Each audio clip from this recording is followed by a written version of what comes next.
আসন্ন এই পবিত্র ঈদ উল ফিতর উপলক্ষে আমরা গত বেশ কিছুদিন যাবতই বিভিন্ন রকম নিরাপত্তা ব্যবস্থা গ্রহণ করেছি। আমাদের দায়িত্বপূর্ণ প্রতিটা এলাকায় আমাদের টহল কার্যক্রম জোরদার করা হয়েছে। আমাদের প্রতিটি সদস্য সাধারণভাবে যে পরিমাণ ডিউটি করে তার থেকে প্রায় দ্বিগুণ পরিমাণ ডিউটি করছে। সবাই দিনরাত পরিশ্রম করছে। এছাড়াও আমাদের গোয়েন্দা নজরদারি বৃদ্ধি করা হয়েছে, সাদা পোশাকে গোয়েন্দা রয়েছে এবং অন্যান্য আইন প্রয়োগকারী সংস্থার সাথে আমাদের খুব সমন্বয় এবং গভীর যোগাযোগ আছে এবং গোয়েন্দা তথ্যের আদান প্রদান অব্যাহত রয়েছে, যাতে যে কোনো জায়গায় যে কোনো ধরনের নাশকতামূলক কার্যক্রম পরিকল্পনা করলে আমরা এই ঘটনা ঘটার পূর্বেই এটার ব্যবস্থা গ্রহণ করতে পারি।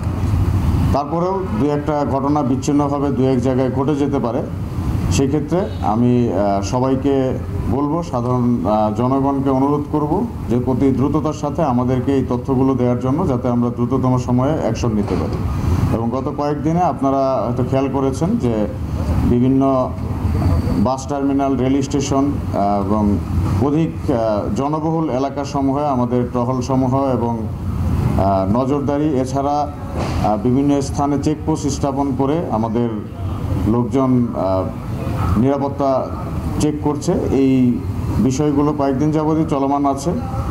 তো ইনশাল্লাহ আজকে, আগামীকাল এবং ঈদের পরে মানুষ যখন ঘরে ফিরবে সেই সময়ও একটা বড় ধরনের জ্যাম থাকবে এবং এই বাস টার্মিনাল, রেল টার্মিনাল এই এলাকাগুলোতে আমরা ইনশাল্লাহ নজরদারি জারি রাখব। আর আজকে আমাদের চট্টগ্রামের একটা এলাকায় আমাদের একটি জনগোষ্ঠী ঈদ পালন করছেন, যারা সৌদি আরবের সাথে মিল রেখেই সবসময় ঈদ করেন।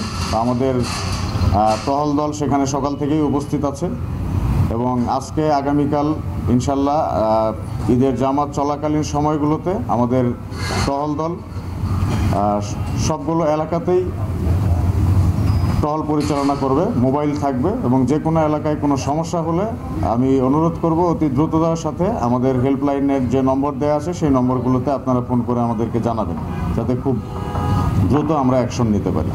সবাইকে ধন্যবাদ এবং ঈদ মোবারক।